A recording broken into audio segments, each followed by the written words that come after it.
I represent that nation. Our story. Raider Nation, our story. That's right. And I'm with Spicy Girl and that Mother Moon. La Familia. Mighty Thor and a Quiet Q. Super Hood. Omar. On the grill. And the B-Lot. 3 amigos. 4 brothers, Mr. Nicely Seasoned. What's the mariachis without Senor Raider? Representing just like the beginning Oakland Raider. Darlene and the Raider home. What about Little Chucky Grooted, my boss. Black Eyes. We're tailgaters. And it began on an autumn day, right here in the OAK. California dreaming in that golden state. Alameda County right here in the Bay. And you could find me on that east side, yo, representing that east side, oh. But no matter what, we represent the shield, just like Anna in the band club Emery. Dedicated to the nation. Our story, our story. Dedicated to the nation. Our story, our story. Dedicated to the nation. Our story, our story. Raider Nation. Our story, our story. Yo, representing silver and the black, Mr. Matter of Fact, yo, is here. Without showing any pity, from Oakland to Los Angeles to Vegas, all the way to Mexico City. And I represent that nation. Our story, our story. Yes, I represent the nation. Our story, our story. Yes, I represent that nation. Our story. Raider Nation, our story. Right. Yo, this is my story and I represent it with the pride and the poise commitment to that excellence I represent with noise. This is how I do it, the silver and the black, and I come into the tag and I represent it matter of fact. And I'm cruising around with Hollywood Raider all around the town, and I just found out Raider Savage on the interstate. Raider de la Baja, yeah, orale. So get over here, cause we representing now. And that I don't win as a pirate. The I don't win as a breeze. The I don't win as a race. Dedicated to the nation. Our story, our story. Dedicated to the nation. Our story, our story. Dedicated to the nation. Our story, our story. Raider Nation. Our story, our story. Yo, representing silver and the black, Mr. Matter of Fact, yo, is here. Without showing any pity, from Oakland to Los Angeles to Vegas, all the way to Mexico City. And I represent that nation. Our story. Yes, I represent the nation. Our story. Yes, I represent that nation. Our story. Raider Nation. That's right, Mr. Matter of Fact is here. What's going on? Cheers, my brother. Cheers. I read solo. Yeah, man.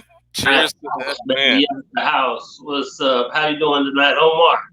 I'm doing good, man. You know, enjoyed the game. You know, I actually kind of watched the game footloose and fancy free. You know, it's the pressure. Just enjoy it. You know, it was tough for me. I had, luckily, my homeboy Tony from my tailgate.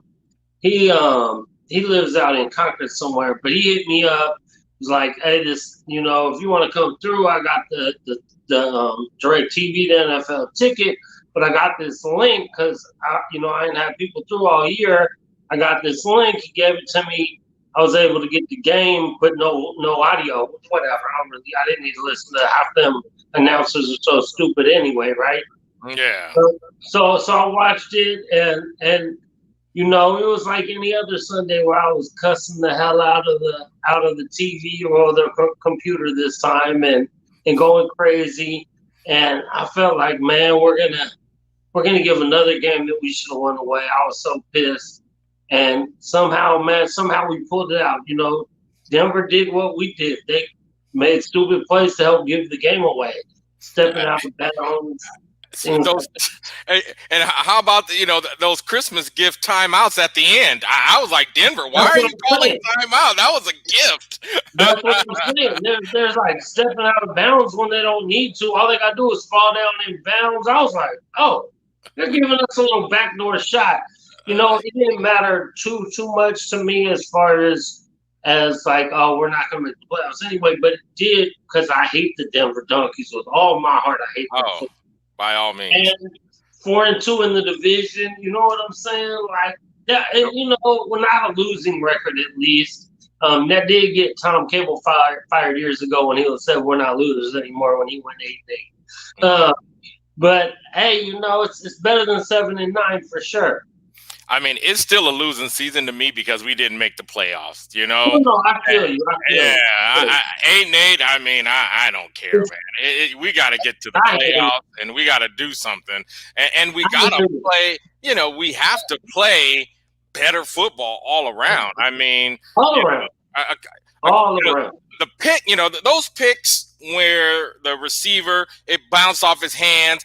I don't That's, blame Carr. I no, don't you blame can't. Carr for stuff like that. There was one though That where was all. Carr did not read Awful. the defense, and he threw it, and the defender was right there. But I mean, moving forward, I saw a couple of things online where people were talking about, whether we should keep Carr or not, and I'm like, man, we definitely should keep Carr. I mean, yeah, draft if we're not going to keep Mariota, draft a quarterback, an heir apparent, or just someone that will be a quality backup. But at least we got to have somebody that can always push Carr in training camp. We didn't get a training camp, so I'm really hoping Mariota comes back so that we can get that level of competition in training camp, because I think that'll definitely carry over for next season. But, I was seeing some things like that, and I disagreed. Right. Well, honestly, the one thing I would say is I'm neither a Carr lover or hater, and a lot of people are. Like, it's so weird. It's the Carr thing in the Raider Nation to me. I stated this on something the other day. Might have been our show. I don't remember because I be drinking. But the Carr thing to me is kind of like the Donald Trump against the Republican Democrat. Like, either you're super strong Derek Carr, you're super strong against and I'm neither. I'm a Raider fan. I feel like I just want to win. I want the best quarterback to give us the best chance. Yeah. Is it hard? It might be, but it might not be. But we won't know until we fix so many. We got to fix so many other things. I still think before we can even say that, like that defensive line to me should be the top priority. The defensive line has to be the number one. Oh, by far. The number one thing you have to go change. By far.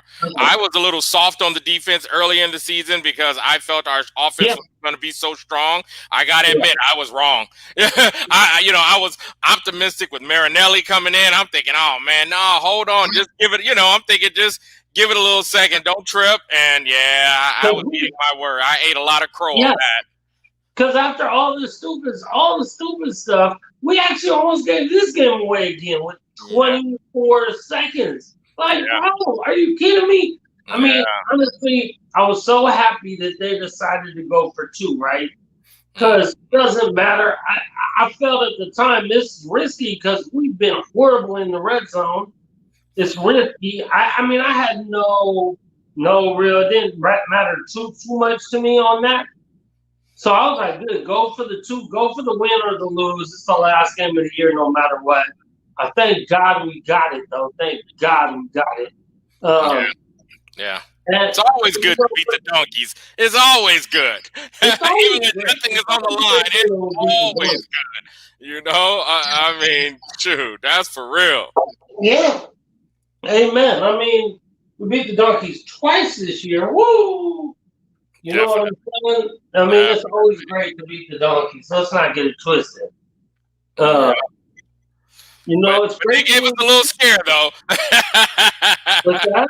I said they gave us a little scare because I'm not gonna lie. I had a little flashback when it was only like some seconds on the clock in the fourth quarter, and Denver had the ball, and I'm thinking, man, is this gonna be Miami all over again? 24 seconds. 24 seconds and no timeouts. That's what Rudy was saying. He said he was feeling the same way. He was like, not again. I feel you, Rudy. I was right there with you, man. How can you allow them to get that pass downfield, and then you do some stupid nonsense to get a penalty to stop the clock for them? And they actually put time back on. We got like a delayed game, gave them an extra 5 yards. Now, it was still, you gave them a shot because they had a 63-yarder they were able to try. Now, 63-yarders is like, trying to tie the record or 1 yard short of the record or something. But in Denver, it's hittable. Dude hit it from 70 in practice. I know it's practice. Luckily, we blocked it and the ball never even got in the air. But dude, why are you even allowing that to happen, bro? That's why I feel like have we learned from like I'm okay if we make mistakes, but you have to learn from them. Have we learned from them? Yeah, man. That was what was bothering me. And I feel you. They were trying. You know what? I'm sorry, but today they couldn't play with my emotions because that Miami game. I think all the emotions I had was. I mean, they played on every nerve in that Miami game. I went numb. Yeah, I went numb after that for a little. I was just like, oh fuck, man. I'm not gonna lie. I was upset. I was hella upset after the Miami game. Right. So today, that's what I said today. I was just like enjoying because I figured, all the emotions I had went into Miami. Right. No, I hear you. I mean, because it didn't playoff wise matter and whatever, it wasn't because. I mean, it's game day. I still woke up at 6 a.m. yelling, "It's game day, let's go!" But I also know. It don't matter that much. So I did kind of find it hard to get myself that fired up. I mean, I'm always fired up, and I'm always going to cuss out the TV and the coach and the quarterback and the defensive back and the D lineman. But it's hard when it's the last one your season's ended. So yeah, I feel you. All the emotions on that Miami game were insane. I know my neighbors hate me from that Miami game. There's a few of them though. The whole end of the season, here we go again. The whole end of the season, like, man, really, bro? We should have been a playoff team. Yes, we probably should have. But are we really, really, really ready? Do we think we are? I think we are because if we're not, people are going to keep getting older. This is where I'm at. I mean, you got to get in. I don't even mind if we'd have got in and lost the first game, but you got to get in to get some of that experience. Because now, if we do get in next year, it's going to be our first time in. And then if we lose, people have got it's their first time in the playoffs. They were, no, I don't want to hear that. So yeah, that's what really bothered me about not getting in. But at the same time, I did feel like I stated on our pregame thing. I felt like we were going to show out more. I thought we'd show out more than we did today, but I thought we were going to show out more just for the people to be like, oh, see, Derek Carr is the one, John Gruden is the one, we're all good. I'm not buying it, though. I'm really not. I mean, I'm okay with Derek Carr. I really am. I mean, if Derek Carr is there next year, good, cool. I hope he does great because he put up great numbers, but his winning numbers still are not good. I mean, 8-8 is just what it is, average at best. So get him in, but also you can't have Mariota there because what's the point of having Mariota there? You need a young cat. If we're gonna do something, we need to draft, like you said, draft a quarterback, put him behind Carr, give him a few years to learn. You know what I'm saying? I mean, like I say, as long as we, I think number one, who's going to be that defensive coordinator? I think that's going to get us all excited if we get a really good defensive coordinator. Plus, we've had 3 seasons. I think with the offense, some offensive line pieces. I mean, come on. Waller just did 107 receptions for this season, broke Tim Brown's record. I feel you. Travis was saying he can't wait for the home opener. Travis, I'm right there with you, bro. I'm thinking if we do the right things on the off season, I definitely, I thought we can make it to the playoffs this year. Definitely, if we get this defense together, we'll make the playoffs in 2021, and the difference will be is the Raider Nation will be there in Vegas cheering them on, helping that defense out, being loud than a motherfucker up in that dome, blowing that fucking roof off. So I think I'm like, you know what? I'm personally ready to help the defense, and I'm sure the rest of the Raider Nation is feeling the same way. Like, yeah, let's get up in that stadium, and we're gonna make a lot of noise helping our team get to the playoffs in 2021. Yeah. Well, if we're allowed to go to games, we still don't know. I mean, nothing's changed. Nothing's changed. Nothing's changed. Because it's 2021 don't mean anything's changed. The numbers are still going up. hope and pray. I'm thinking maybe June, July, so that will be good for. But from everything I've been hearing, and I don't want to get too political and and talk about all this other stuff, but from what I've been hearing with the vaccine and the way things are going, they're looking at summertime, fall for this thing to be at least a lot more manageable. I'm not going to say it's going to be over, but it should be a lot more manageable. Well, yeah, we're hoping and praying for that. But yeah. My thing is, like I said, I remember sitting around when this thing first started, talking with like Angela and Moon and Q and people like, well, it's not going to get past May. It's not going to get past June. Yeah. And then next thing you know, it's going down, and then all of a sudden, woo, straight through the roof again. So yeah, let's hope with the vaccine. I'm hoping and praying because I want to be out there losing my voice out there and not in my apartment. You know what I mean?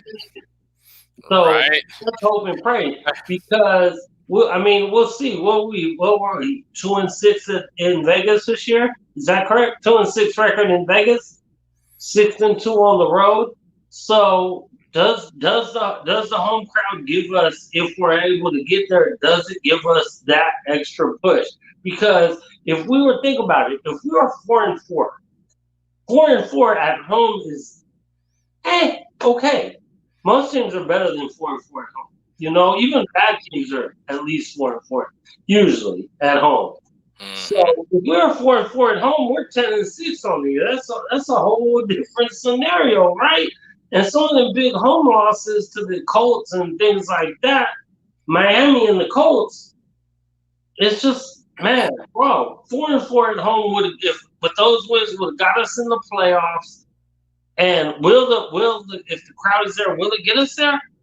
I hope so. I think it will because we know how it is inside of the Coliseum and how it is inside of a Raider game, whether it's Oakland, LA, Vegas, wherever it is. You know how we're going to get down, right? Oh, man. And so that will change. I think that will change things. Yeah. I think this actually boosts to see how shitty they were, to be honest, at home without fans. It should boost that they want the real crazy Raider fans who act a fool in there. You know what I'm saying? For real, it should. I don't know if y'all saw what you were watching, but on the little internet, or no, it wasn't even on the internet feed. It was on CBS on maybe a morning game. They had like Violator getting met by Howie Long before a game to get like maybe inducted into the Fan Hall of Fame. And I'm just thinking like players know Raider fans are nuts, and when you get in there and players who've played in there let you know, like, yeah, we will change the game. So hopefully next year, yes. And I think we're that other piece of the defense that's needed, at least at home. Yeah, big time. That was a great statement right there. Yeah, great statement right there, man. Yeah. I can't wait, man.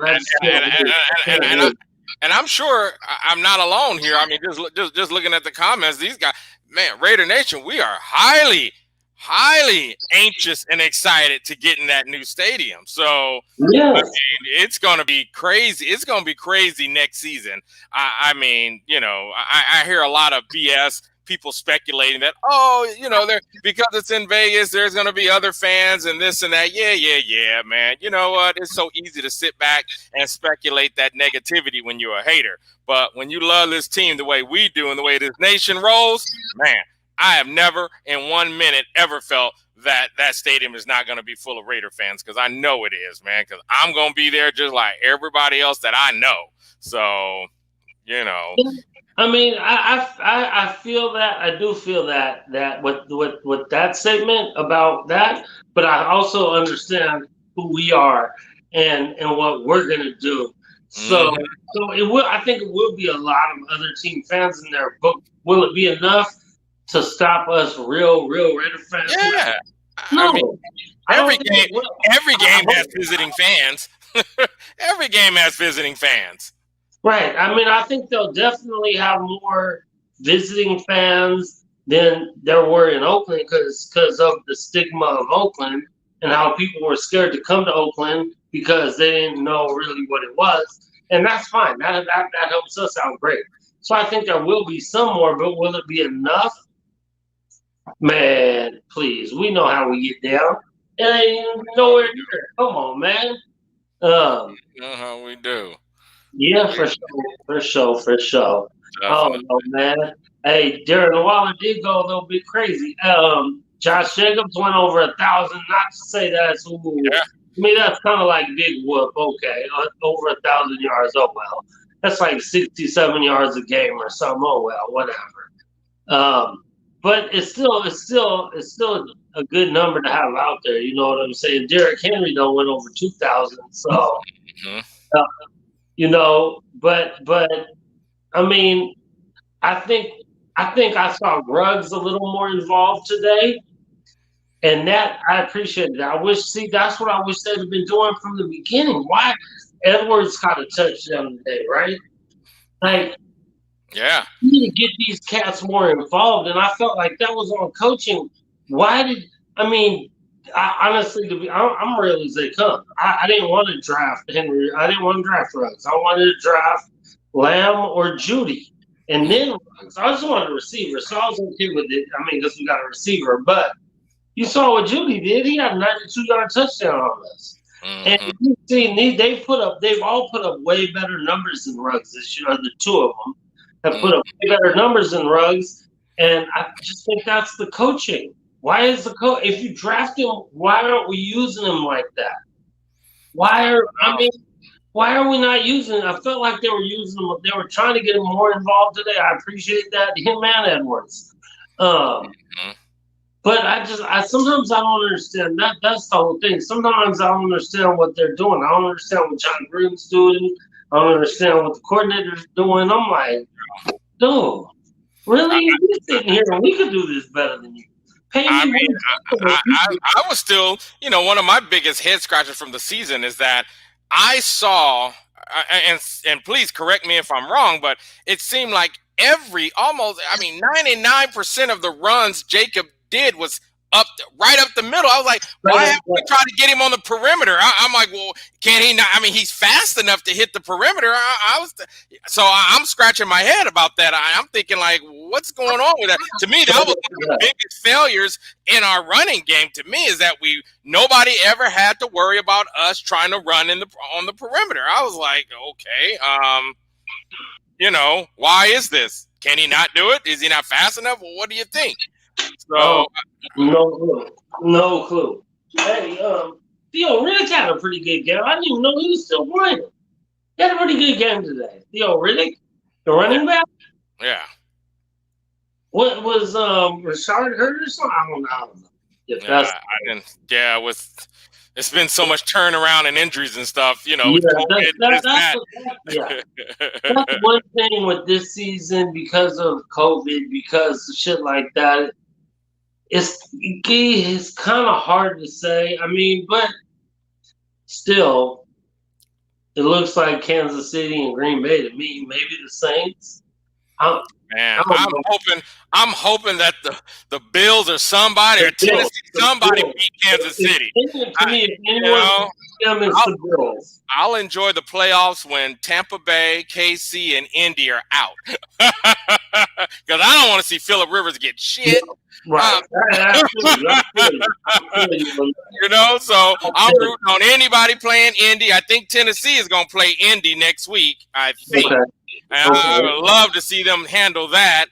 And KC has got the bye week, but I definitely want to see somebody take them out. They got a bye, and then they play the lowest remaining seed. Yeah. So I'm not really sure who's what. I want to say Buffalo's might be the 2 seed. Hey, the Bills got a shot. Got a shot. They put on a clinic today against Miami. I was like, oh my goodness. Put on against a bunch of teams, man. Yeah. Bro, they got a real shot, man. So if anyone to me in the AFC can beat the Kansas City Chiefs, it would be the Bills to me. I mean, barring injury, I don't know. I mean, definitely not not Pittsburgh. I mean, oh, I don't even know. They're so overrated with what they are. Uh, they might. Who do they play? I don't know. They might get bounced in the first round as far as the way I've been looking at them lately. They just were way overrated. I don't know. Out the NFC, I just think Green Bay is the class. But you can never count Drew Brees and the Saints out. Or old boy and the Seahawks. I know Seahawks have been banged up on some, you know what I mean? But hey, I'll just be happy when Tampa Bay loses. Once Brady ass is out of there, I'll enjoy. I can't see Tampa Bay doing much, to be honest. I really can't. I don't even know who they play in the first round. But if they play the Saints or Seattle, they might be gone in the first round. You know what I'm saying? I love the Saints. I love the Saints only because I love the people out there. We've been to New Orleans a couple times for Raider games, and the people in New Orleans are such great. They treated us so great. You know, even though they were kicking our ass, they were still treating us right. And so I got love for them for that. Like the people out there, I'm happy if they win. If we don't, you know what I'm saying? I'm not a fan of their team, but if we're not in it, I pull for the Saints outside of us, you know. Yeah, man. The people are so good. So I got a question, man. Yes, sir. What does it say? And I am not knocking Waller. I love him. I'm glad he broke Tim Brown's record. But what does it say when your tight end breaks a receiver record? I mean, is that, you know, should that have been a receiver to do that? I'm just saying. Yeah, like I say, the receivers are garbage. That's what it says. I mean, I'm again not to knock Waller. You know, sometimes I feel like Waller's a little soft though for a tight end. To me, he's a little bit soft. There was a fumble he had today. Yeah. He did fumble today. Good hit though. That hit landed right on. I mean, it was one of those hits that hit that ball right out. Yeah, that was. But also a lot of times I've seen him where I feel like he should put his head down because he's a big dude. But I think he's one of them people who's a receiver / tight end. So he could have been a receiver maybe. Yeah. But it works out. He might not be quite fast enough to be a receiver, so it works out good for him as a tight end. Right. But to me, he's not a blocking kind of tight because there's different kinds of tight ends, right? There's blocking tight ends.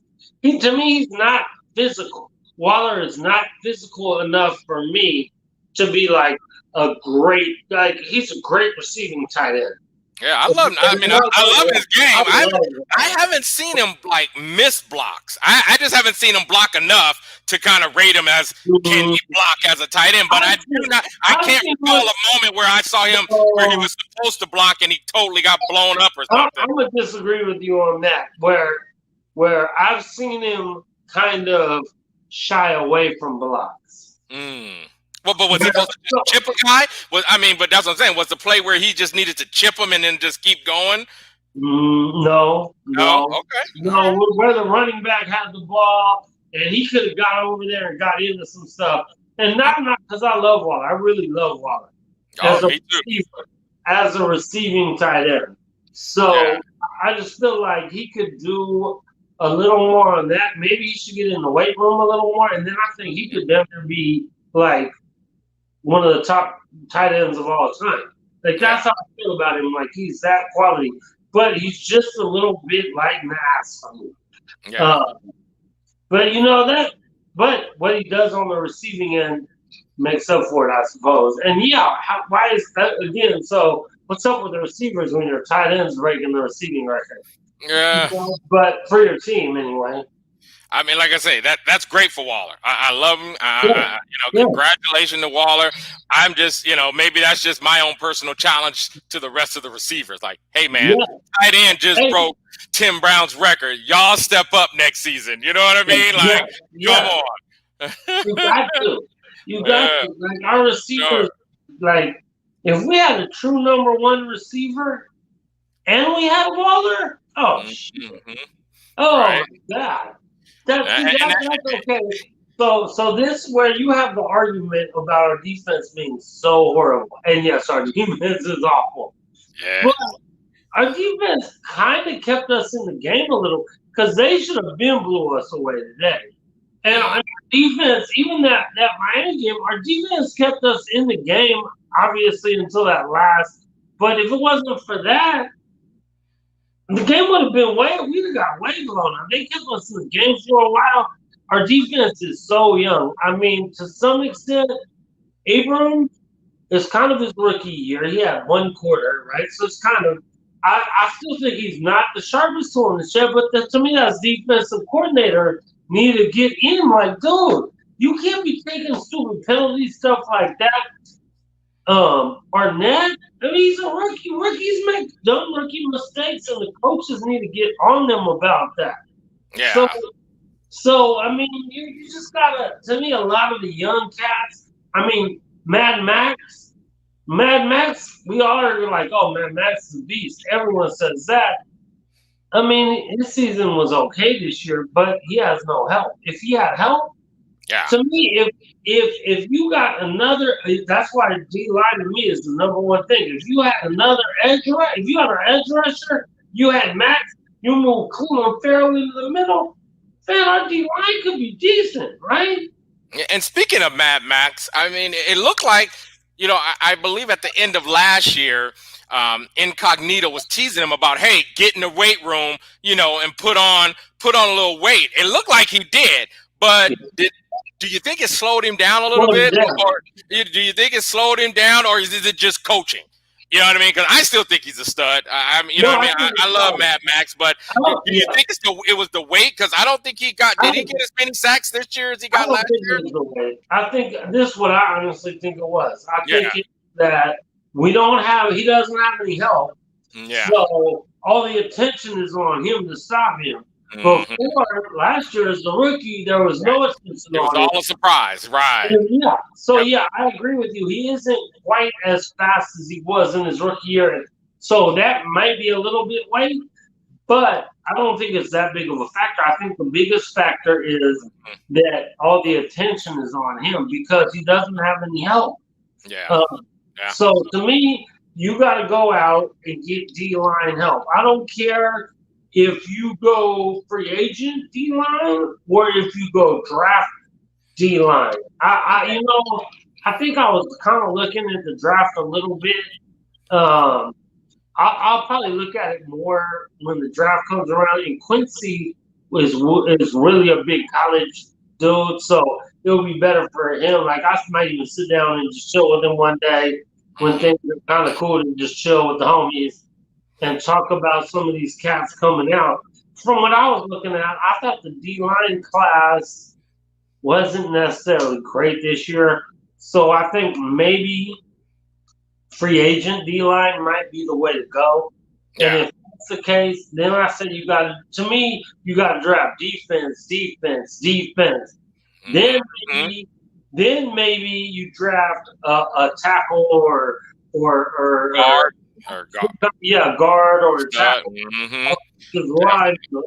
And then maybe a quarterback, because I feel like there's no point in having Mariota there if he's not going to play at all. Like even if you don't like Derek Carr, or if you like, either way, if you like Derek Carr, cool. But Derek Carr struggles in the red zone. Outside of that 2-point conversion today, he's not good in the red zone.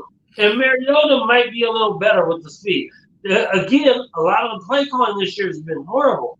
I mean, why don't we ever who's calling the play? Is it Olsen or is it Gruden? I thought Olsen sucked the first time when he was our offensive coordinator. He sucked. Now I'm assuming Gruden, the Gruden West Coast offense, that Gruden is calling the plays. But I swear to God, I have Olsen flashbacks. Man, no, Gruden's a lot of this shit. That's why, to me, I wish you would fire Gruden. I don't care. Take the hit. Take the hit. Admit you made a huge mistake. Take the hit. Or you go talk to Gruden and be like, look, John, you honestly, it's not 1994 or 95 anymore or whatever. Why don't you go up to the front office. We'll still pay you the same amount. You be like a GM. We'll get a young, hungry coach. Because this is my thing. The game is constantly, it's life. Life is constantly evolving, constantly changing. What was super dope 10 years ago now is whack, right? Mhm. So, look, bro, you're still living. Look at, I mean, if I could go back to 1992, I'd be there. 95. Well, let's go to 95 because I was legal to drink. Let's go back to 95. I'd be like, oh man, you know what I'm saying? Let me go to 97 or 98 coming out the Navy in good shape and I'm good to go. It'd be a whole different but it's 2020 now. Things changed. The game doesn't change. We didn't have all these like cell phones and everyone knows everything that's going on and computers and all this and that. The game has changed, and then you have to evolve with the game. And then Gruden is stuck in the 90s. I mean, I'll think of Gruden because he probably he likes saying shit we like. But as my coach, as my team's football coach, I just don't think he's ready for the evolution of the game. All right. We have a caller. Got a caller. Who we got on? Hello? Caller? Hello? Hello?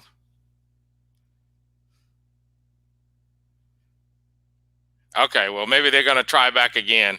But, you know, like, I'm not a car hater. I think we talked about that a little earlier. But just as I was talking about the running game, that is the one thing that I see between our running game and our passing game is this inconsistency.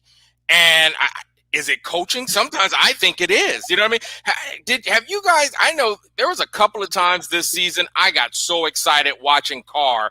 Carr masterfully went up to that line of scrimmage. You know, he had already called into play, made his audible. You know what I mean? And executed. Boom! I mean, great play, reading the defense, and then all of a sudden you see where it just kind of looked lackadaisical or something. Like, wait a minute, you come in and one play you're a Jedi, and the next play you're a stormtrooper. What's going on? You know what I mean? And I don't think, you know, and that's the, like I say, if I had to knock on Carr, I'm gonna say it's that inconsistency. But is it him that is it his choices of plays that Gruden is calling, which makes it inconsistent, just like our running game? How I feel that way. Oh, all right, Raider Nation knows how to pitch like any. Oh man, we are the best at pitching. Hey, who we got on? Hello. Yep. Yeah. Yo. Raider Homer. We got Raider Homer on the line. Homer, what's up, my brother? What's going on? Man, dude, I'm just glad that I wasn't one of those fans that was bitching and complaining all season long. Look, stop complaining about John Gruden. John Gruden does more with his limited offensive players than what all our defensive coaches were doing, all right? Does John Gruden call this explosive offense? No. He's not Bill Callahan, all right? Just stop with all that shit. It's about ball control. Why? Look, because they say our best chance to win a game, right, is keeping the opposing defense off the field. Well, if that's the case, then you need to control the ball. Run the ball. Okay, I got to stop you right there, though, because ball control doesn't do that much good if you get 3 and outs all the time. Right. Why doesn't our defense get 3 and outs? It doesn't matter whether it's Tom Brady or fucking the defense, the quarterback from the Broncos. Why doesn't our defense get 3 and outs? Yeah. Why is it every time we play opposing teams, their defense is up higher, ready to play against our offense, which is at least, I think with Tom Brady, we may still be in the 11th spot. Homer. Why is that, dude? Homer, you want to know why? Raider Homer, my brother Homer, you want to know why? And I'm going to tell you the real life talk, bro. Because our offense is way too predictable. It's way too predictable. I sit here. Have the will to fire off the ball and drive the defense back. Okay? It's the West Coast offense. It's the same, it's a similar offense that the Rams are running, and they were just in the Super Bowl a few years back. All right, the West Coast offense is a good offense. All right, now, it's not that Al Davis drop back and throw a bomb. Do you remember when Al Davis was telling everybody to drop back and throw the bomb, and everybody else was like, hey, this is the new age of the NFL, and that's not going to work. And then John Gruden came in and got us back in the playoffs. Hey, look, I'm just saying, dude, the West Coast offense is still successful in this league. You understand why? I don't think the West Coast offense is that Homer, give him a chance to respond. Give him a chance to respond to that. Yeah, because I don't think the West Coast offense is in question. I think the play calling, like I say, it's either the players or the play calling that keeps stalling our drives on offense. Like I say, it's great to play ball control offense, but you got to keep going. You got to have long drives and end drives with point. We already we know the defense has been trash. We know that. We've already agreed with you that the defense is not good, but the offense is also not great. I mean, and we're not knocking. They're 10. They're number 10 or 11, dude. But the offense is way too predictable, my brother. Way too predictable, man. I'm real as they come, bro. And I sit here and I watch games. Bro, and I know you watch the game. I know you watch the game, right? In the AFC, we played, I think it was 5 teams 6 times that are in the playoff picture in the AFC alone. And then in the NFC, we played 2 teams that were in the playoffs. 8 teams this year we played that were in the playoffs, dude. And our offense had us in the fucking game every game, except for the Tampa Bay game, which the defense blew in the fourth quarter, and the Buffalo Bills. Well, no, maybe not the Buffalo. Oh no, the Patriots game, which the defense blew in the fourth quarter.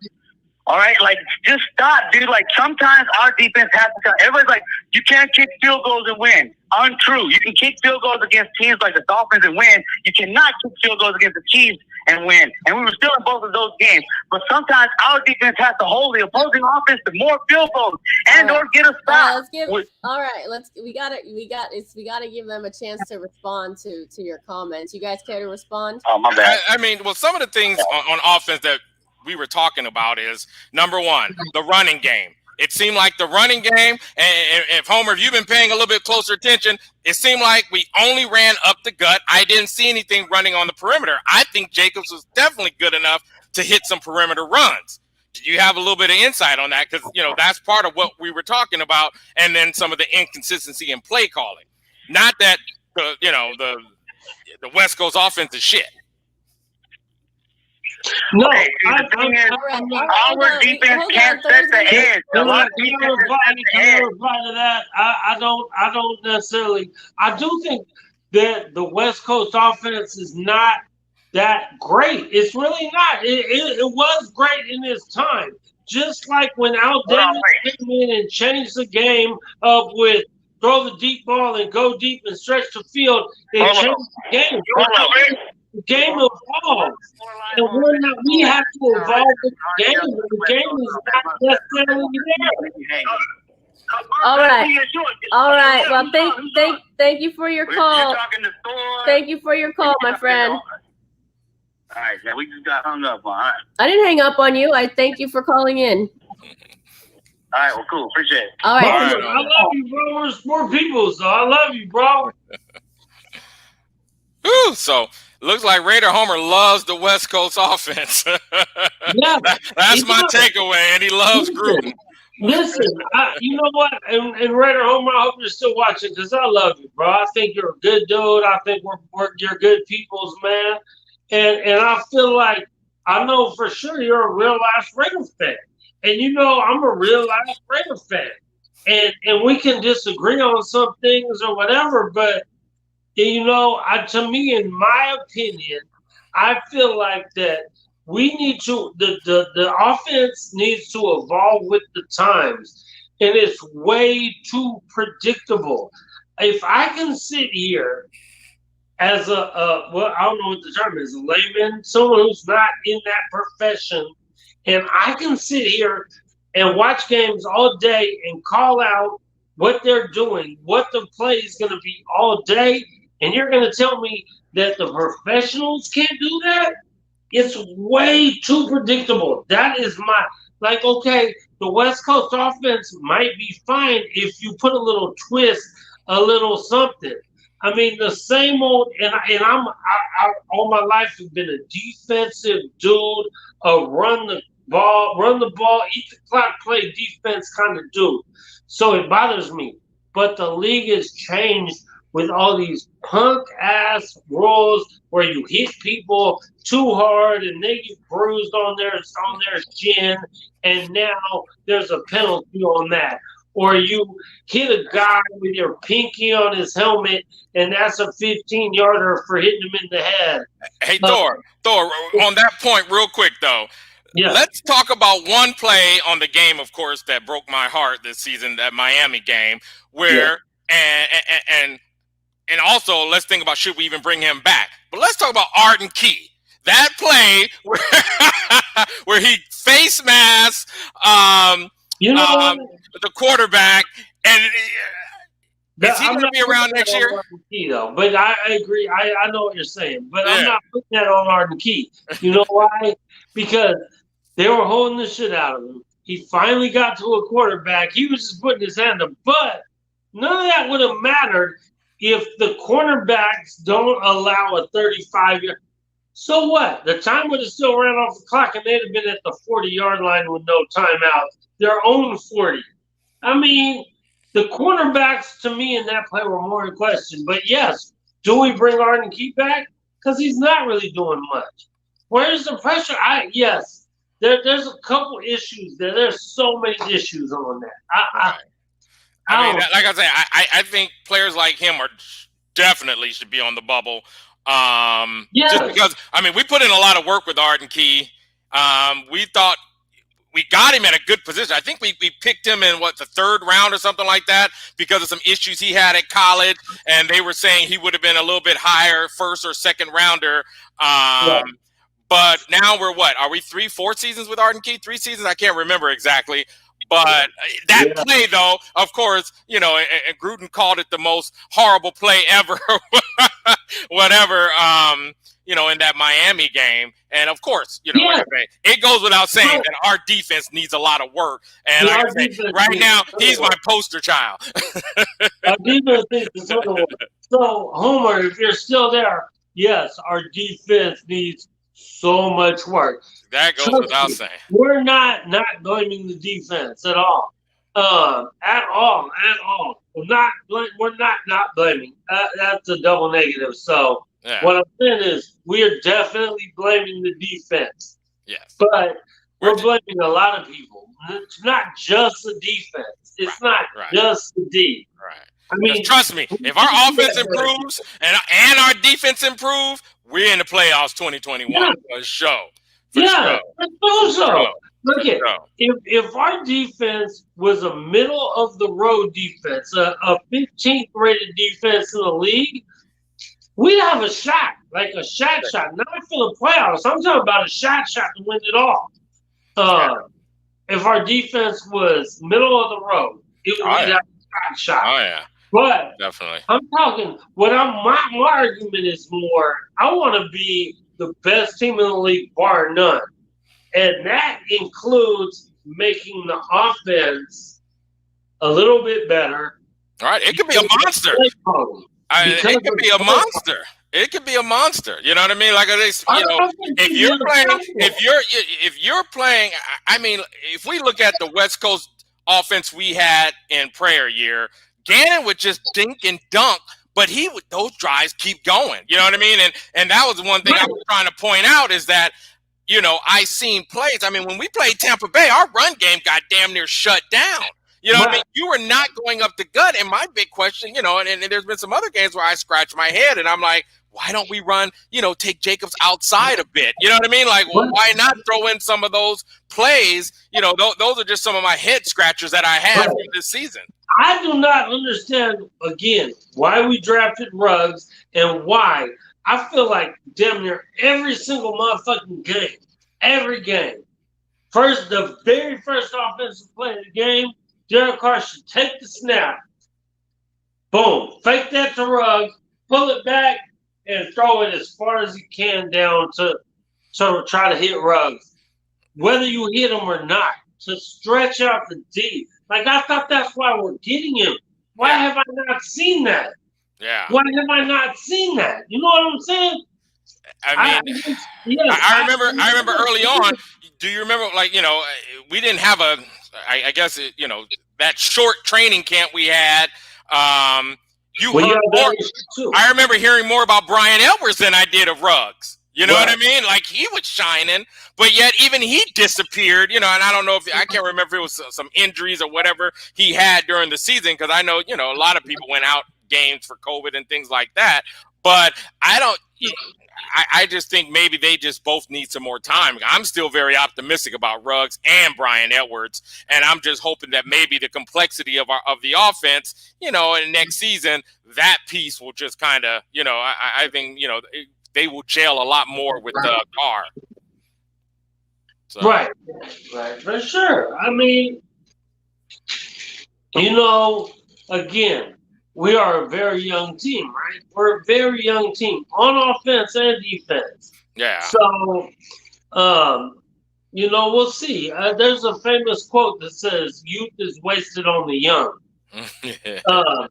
So the fact that we're a young team and you have these athletes, you have to quit. You can't be bullshitting and all this. So we're trying. You have to quickly get this youth ready to go 100%. Now, the COVID year really might have screwed us on that. Sure, I agree with that, with the shortened free, the no preseason, the shortened training camp, all that stuff. It really, really probably hurt us a lot, because we do have a lot of really young talent, like our key talent kind of players, wide receivers and stuff like that. So sure, but now, do you think young fix it? Do you think? I mean, I think we definitely need a quarterback on the defense. You know, if there is, I know we need, you know.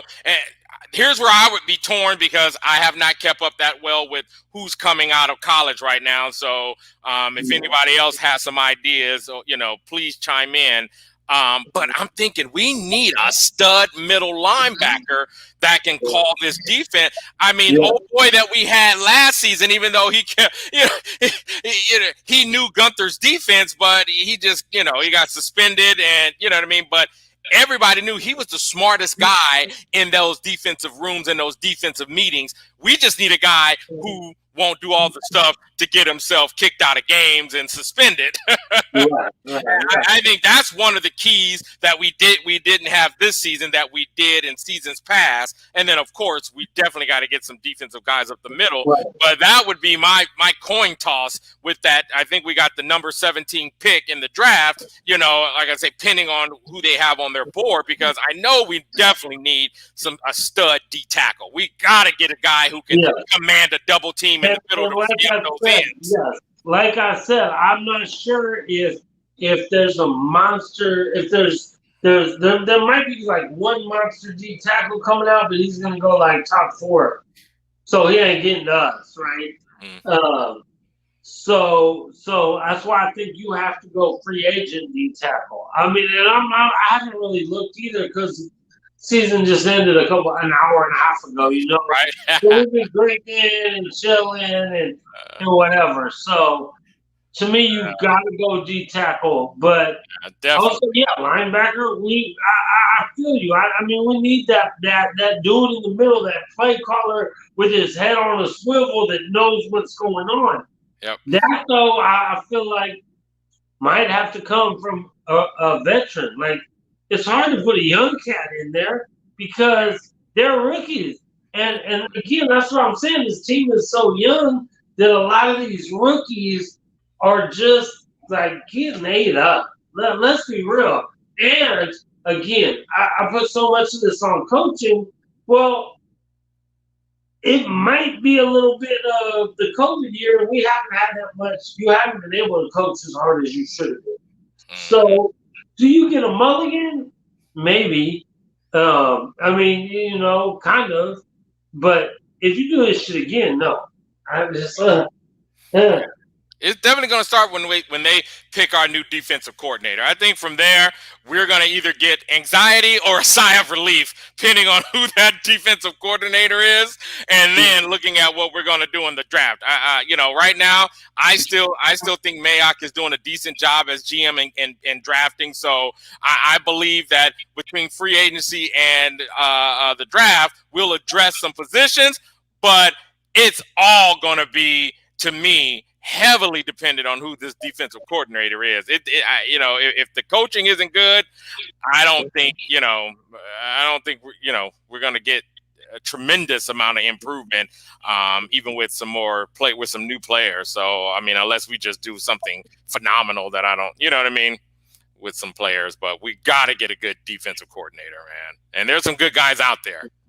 Yeah. I mean, we got to. Yeah, definitely. I mean, we got to. I see. This is what bothers me. Isn't Chucky supposed to be a defensive dude? Who, Chuck Gruden? Gruden. Gruden? No, he's the offensive, quarterback guru, as they call it. But I thought anyone who likes to run the ball is supposed to be defensive minded. Anyone who likes to run the ball is supposed to be defensive minded. So that's period. Like he likes to run the ball and control the clock. That's how I am. If you like to run the ball and control the clock, you have to be defensive minded. Yeah.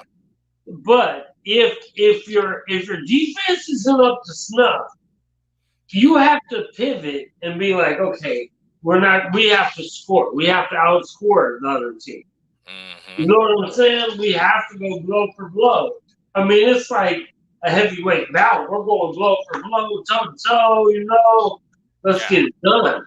And so sometimes you got to pivot and just, whoa, just throw body blows at you or head blows. You got to stick and move and figure it out. And we'll see. I don't know, man. I don't know. But I'm happy you end up winning the game. Then you're going 8-8. I'm like, I just hope, like I say, to me, that's going to be the foundation of 2021, in my opinion, is number one, who's that defensive coordinator, and then of course, the draft and then free agency. So, but it's going to start with the DC. It's just it has to. And to me, there's some good people out there. You know what I mean? Quinn, he's high on my list. You know what I mean? I definitely love a coach that was a head coach, and then you pick them up a lot of times. In my book, those guys do really well. They were great coordinators to be able to get to that head coach job. Sometimes it don't work out. They go back. They're great. Yes, Travis, Burfict. That's who I was talking about. Burfict was our defensive quarterback, and we need another one. Thanks, Travis. Yeah. But I think, like I say, besides on the stage, he was a monster. He was, man, and the crazy thing about Burfict is he was the smartest guy in those defensive meetings. But Jesus Christ, his discipline. That's what had me cracking up. It was like they would call it, like he could tell you all about defense, but for some reason, old boy just was not disciplined. Right. Crazy. Right. And, it's just it's a lot of fun. That's why I worry about Abrams. And, I mean, how disciplined is he? I worry about him. I think he takes horrible angles, and he's just out of place a lot. But again, I think that's coaching. So we need a defensive coordinator. Exactly. And I think, too, with Abrams, too, this is basically his rookie season. So he's learning. He's going to mature. I think he's going to – I still love him. I think he's going to be great. But like I say, you're a lot better when you have a defensive quarterback, especially that middle linebacker who's calling the defense, that these guys can lean on. So I think that's going to be an important piece that we need. I don't know who we have right now, if any of those guys are going to be that guy. But like I say, we'll see in the offseason. It'll start with that defensive coordinator spot, because if we get a really good cerebral defensive coordinator who can make some things happen with the defense, and then give him a little better personnel out there, Yeah, man. Like I say, a few little tweaks on offense. I think we need a few more linemen and on the O-line, as we saw that big old shuffle from this season. I think they do need to season up. They need to, like I say, I can't figure out where the inconsistency is. Like I say, I'm not a Carr hater at all. I just know, but because Carr get me excited when he walks into that line of scrimmage and he's doing his thing, he can make some stuff happen. That's why sometimes, like I say, I get confused. Like, is it the play calling or is it Carr? I'm quite not sure. You know what I mean? But you know what I mean? Let's just, like I say, before I would ever give up on Carr, I definitely got to see a solid defense and a solid line. And then we can say, all right, you know what I mean? Before, I've never, I don't think anybody has ever seen me knocking on him. You know what I mean? Like I say, the only thing I can ever say about him is just a little inconsistency. And but, like I say, it's not to the point where it's obviously him. Because to me, I can say it could be due to play calling, with what he sees on the defense to the plays that they called in. That could be the difference. I don't know. I mean, right. Whatever. Like I said, we talked about the Carr thing earlier, like how there's this huge divide. And I'm neither. A lot of people think I'm a Carr hater because of what I say. No, what I say is true. If you've never seen me walking around in the Carr jersey, you probably don't know me. Because I do have a Derek Carr jersey. And I do like Derek Carr, and I hope he does great. But I speak truth, and I feel like sometimes the inconsistency is too much. It's way too much. I feel like sometimes he has, I don't even know what you call it, like a feeling of grandiose, like where you think you're better than you are. Is that? I think that's the word, like grandioseness. Where and then he has these small hands. So if you look at his scouting report coming out of college, one of his things is with small hands. One reason why they weren't so sure about him. You see how many times he fumbles the ball? He's cost us games. I remember the Dallas Cowboy game in Oakland that he cost us. He cost us a few games with fumbles. And so again, it's not like I'm getting on Carr. I like Derek Carr.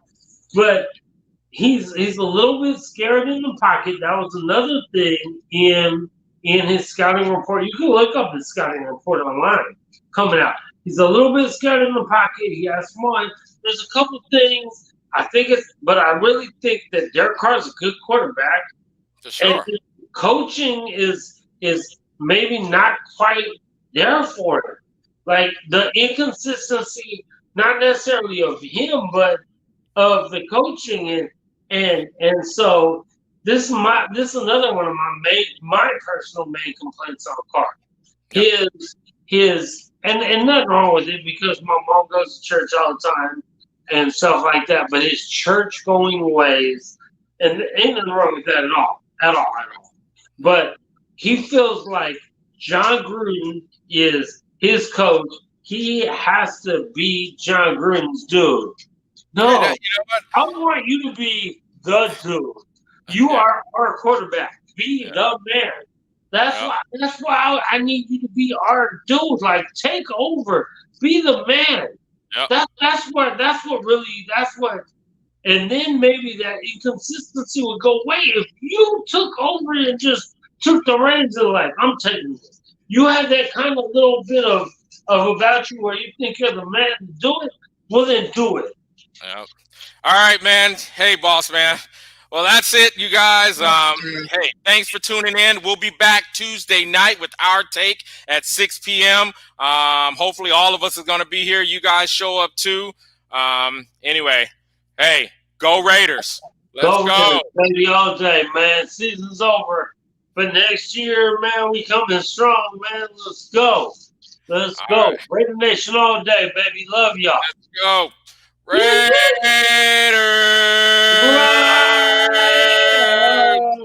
Our story. Yes, I represent the nation. Our story. Yes, I represent that nation. Our story. Raider Nation. Our story. That's right. And I'm with Spicy Girl and that Mother Moon. La Familia. My Thor and a Quiet Q.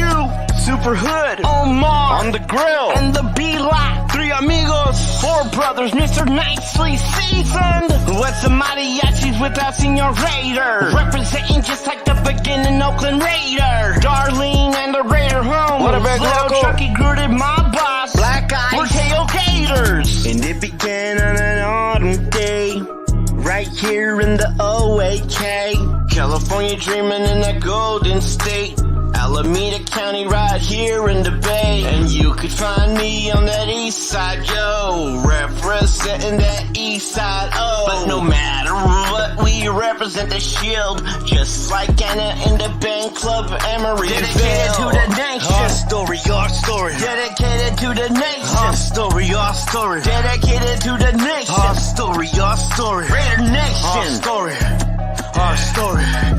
Yo, representing silver and the black, Mr. Matter of Fact, yo, is here. Without showing any pity from Oakland to Los Angeles to Vegas, all the way to Mexico City. And I represent the nation. Our story, our story. Yes, I represent the nation. Our story, our story. Yes, I represent that nation. Our story. Raider Nation, our story. Yo, this is my story and I represent it with the pride and the poor commitment to that excellence. I represent with noise. This is how I do it, the silver and the black. And I come into the track and I represent it, matter of fact. And I'm cruising around with Hollywood Raider all around the town. And I just found out Raider Savage on the interstate. Raider de la Baja, yeah, orale. So get over here, cause we representing now. And that I don't win as a favorite. They gotta win as a breeze. They gotta win as a race. Dedicated to the nation. Our story, our story. Dedicated to the nation. Our story, our story. Dedicated to the nation. Our story, our story. Raider Nation. Our story, our story. Yo, representing silver and the black, Mr. Matter of Fact, yo, is here. Without showing any pity from Oakland to Los Angeles to Vegas, all the way to Mexico City. And I represent that nation. Our story. Yes, I represent the nation. Our story. Yes, I represent that nation. Our story. Raider Nation. That's right, Mr. Matter of Fact is here.